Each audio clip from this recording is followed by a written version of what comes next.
The housing market is clearly flipping from a seller's market to a buyer's market in more and more parts of the country. I do want to highlight Bigger Pockets this morning. Yes, folks, on Bigger Pockets this morning, there was a video posted of myself and the CEO, Scott Trench, where we dive into the housing market and the fact that it is now a buyer's market. So thanks to the team over at Bigger Pockets. Thanks for Dion and all the work he did behind the scenes. But One Rental at a Time was featured on Bigger Pockets. The video was recorded a couple of weeks back, but it did go public this morning. So it was actually my second time on Bigger Pockets. First time was, I think, over a decade ago with Josh Dorkin. But yes, Scott Trench and I had a wonderful discussion about a buyer's market. But most importantly, what you as an investor or buyer should be doing today. So hopefully you enjoy that conversation. So thank you very much. We are getting a lot more insight into what is going on in the economy.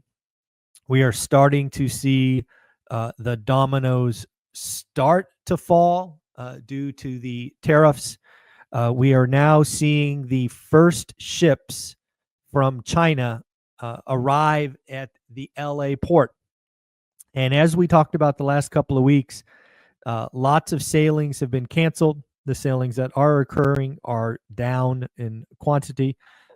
And it looks like, we could be on the cusp of shortages and layoffs, as Torsten Slok indicated right around the beginning of June. So we are starting to see that.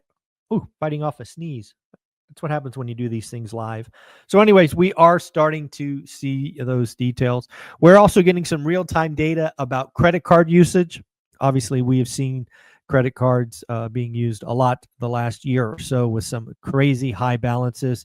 But it looks like in the latest 30-day data that consumer credit usage is down. For example, in April, the month that just passed, it was up 2.3%. However, that is down from 2.7% the previous month. So again, we are starting to see consumers pull back. I think we are really on the cusp of, I don't know how Q2 is not negative. Again, we have a government that stopped spending or reduced spending. Private enterprise businesses, large and small, are pulling back. And now we have more and more signs that the consumer is pulling back. The consumer is uncertain. The consumers are doing what they always do. They sit on their hands. They sit on their wallets. But again, folks, hopefully you understand by now, we at One Rental at a Time, we like to be contrarian. I really hope you guys understand what is going on in the real estate world today. We are seeing supply explode up 30%. It went up 2% week on week, which is crazy. We are in the spring selling season, but as we're hearing from agents across the country, it is dead. It is not really moving, which is going to create more and more opportunities. Days on market will go up. Motivated sellers will go up. The ability for you to do creative deals, with a first and a second, maybe even get all seller carry in the right situations. Our time is here. 2025 is the year of the real estate investor. Please do not do average deals. Do great deals. Do deals of the decade. Do lifetime deals. Make sure you get something that you're proud of.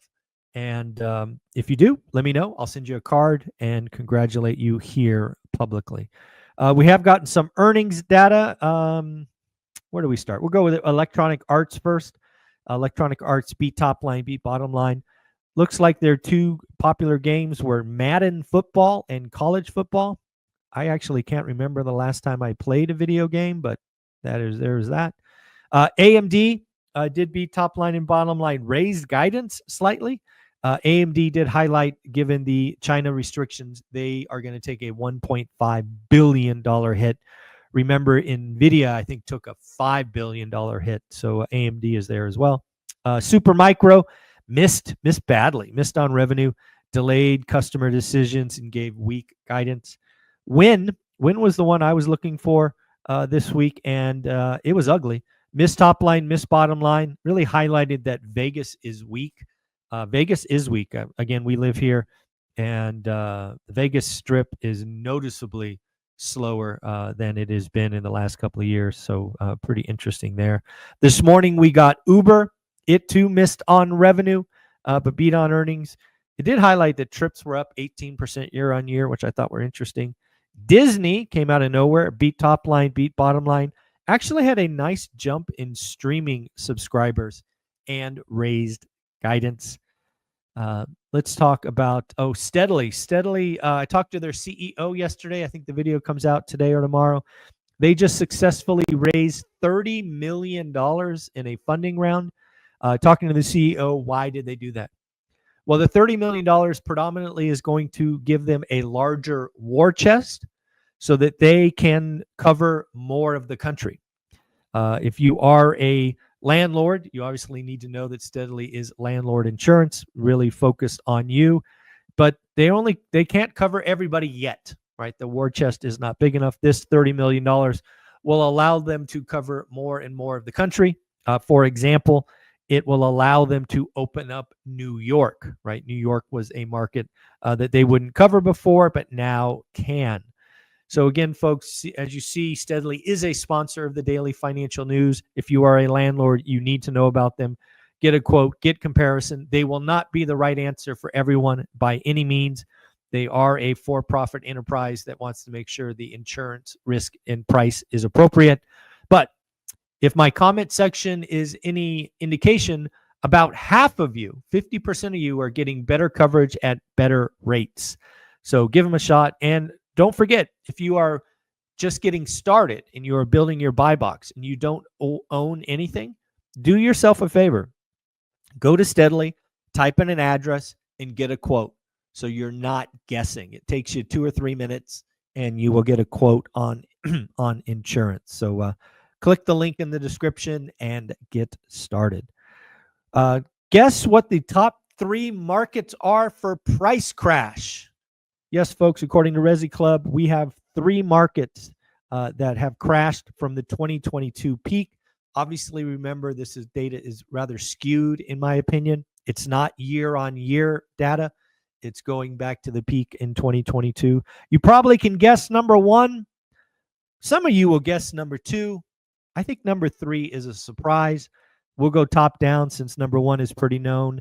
Austin, Texas is down 23.2%. Folks, that is a crash no matter how you look at it. I will highlight that if you look at Austin over the last year, it's actually up, which a lot of people fail to highlight, but hey, it is what it is. Number 2, I think makes a lot of sense, and I might have gotten here. Punta Gorda, Florida. Obviously, they were hit by a hurricane, pretty nasty. There was a lot of inventory that's listed as hurricane damaged. And yes, it does not surprise me that this Florida city is number 2. Number 3 was a surprise to me, and it is New Orleans. New Orleans comes in at number 3. Oh, I failed to talk about number 2. Number 2 is down 16.9%, and New Orleans is down 16.2%. Looks like we did have some unfortunate activity yesterday. It looks like India bombed some sites in Pakistan. Frankly, what the heck is going on? I was hoping that we would have relative peace in the Middle East. We would see the confrontation between Israel and Gaza subside. We would have the Ukraine war, I was hoping would be behind us now, and now we got this India-Pakistan thing going off, which is not good. We don't need more killing and more death and any of that stuff. We need to get this behind us. President Trump did say that we do not have to sign deals, to which I said, oh, really? Oh, really? We don't need to sign deals? Okay. I do think that is maybe a voice of frustration. I assume that President Trump and his entire team are getting asked daily, likely hourly, where are the deals? Where are the deals? Where are the deals? And as expected, these deals are complicated. Even if you're negotiating with allies and friends, architecting deals of this stature, of this size, of this consequence, probably isn't fast or quick. But yes, I thought it was a very interesting message. And frankly, I disagree with it. You absolutely need to sign deals. We need to continue the positive momentum. We need to know that the sacrifice and the pain that we're all feeling is worth it. So I think that is probably a message set out of frustration, probably the wrong message, I guess, at least in my personal opinion. It looks like we do have some good news on the China front. Looks like Scott Bessent and others from the administration will officially start talks with China. Looks like they're going to be meeting with the Chinese counterparts on trade and other economic issues.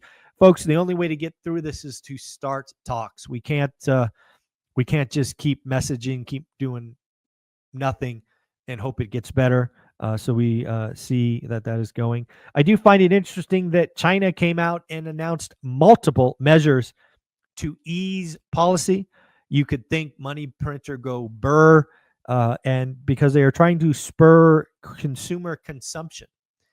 They obviously are an export-focused country, and one of the ways, and perhaps the most important way that they can kind of neuter the what is going on with this trade war. It's not even a trade war. This is a trade embargo. When you have 145% tariffs, it's an embargo. Is to spur consumer consumption. So as expected, or at least as it looks like on the chessboard, China comes out and says, let's rain money down from the heavens and see if we can consumers to start spending. It is Fed Day. Fed Day today. Obviously, I think we all agree that we are going to get no cut. I think we all agree that the most important conversation will be Fed Chairman Powell in front of the microphone taking live fire Q&A. And what are the things I'm looking for? One, how many times or will he talk about what's more important, inflation or job weakness? Again, I think there's a lot of data pointing at stagflation. I think there's a lot of data highlighting, some soft data highlighting that the job market is weakening. And we're also seeing that inflation is a true risk higher. On that end, I do want to see if the Fed or Powell or somebody talk about deflation. I, again, am trying to highlight early and highlight often that deflation is the big risk, not inflation. If the Fed understands that deflation is the big risk, they will cut, and they might cut big. So that will be something I'm looking forward to. We also need to see that, hey, no cut in May, but is June and July live meetings? Fed Powell has been pretty clear recently, basically saying no, right? We've got a lot of data going this direction. We're going to stay on hold. Does the message get softer, right? Does Jerome Powell going from a hawk to more dovish? We did get a shocking update about weekly mortgages, folks. As we every Wednesday we get an update on mortgage demand, and this week was a surprise. Purchase applications up 11% week on week. That is a monster jump week on week. They're up 13% year on year. Refis were also up 11% week on week and 51% year on year. What might be going on? Well, first and foremost, we obviously know that home buyers have a lot more options. We have seen inventory up 30+% in much of the country. But why would purchase applications be up? Well, we might be seeing, at least in some markets, where we had the negative wealth effect. Remember, stocks were down 25% a few weeks ago. We were really at maximum levels of uncertainty. What I see going on the last 10 days or so is uncertainty is still bad. But it's not getting worse, right? We may have seen maximum uncertainty. Also, we have seen quite the snapback in the stock market. I think it's down only 2 or 3% at this point. So we have seen that negative wealth effect disappear. And let me talk about that, because one of the things that I know about consumers is if you're working at one of these tech companies and you're sitting on, I don't know, $1 million, And out of nowhere, unexpectedly, that $1 million goes to 600 grand, right? You took a 40% haircut in your wealth. You get nervous, you get upset, you're not doing anything because you've lost nearly half. However, that 600 grand over 2, 3, 4 weeks suddenly becomes 950 grand. Not quite back to $1 million, but certainly off the bottom. Guess what most consumers do? Most consumers will look at that 950 and go, wow, we got a chance to move some of our money. We need to get more liquid. We can't suffer that kind of loss.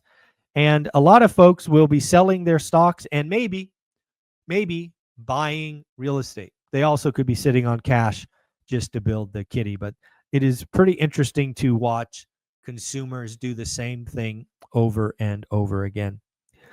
Ford is now hiking prices. Yes, folks, Ford is hiking prices on car models produced in Mexico, obviously citing tariffs. If you are a member of School or join School, one rental at a time, remember I will be going live Sunday at 8 a.m. Bring your questions. Also, we can do portfolio reviews if you like. If there's somebody out there watching this that has a real estate portfolio that would like to do a portfolio review, reach out to me either on School or direct message on Instagram. Would love to do that. Also, if you are in School, let me know who you'd like to listen to, who you want me to bring on so that we can interact and ask questions. So, folks, I hope you have an amazing day. Like, subscribe, comment. Don't forget to check me out on Spotify. All of our videos now, the audio portion, obviously, are going over to Spotify. Check us out. Subscribe there. That would be great. Join School. And lastly, again, like we started, the housing market is turning into a buyer's market in more and more of the country. Go check out Bigger Pockets video posted this morning with Scott, Trench, and I. Let me know what you think. Let me know what you think of that interview. Have fun, folks. Take care. Later.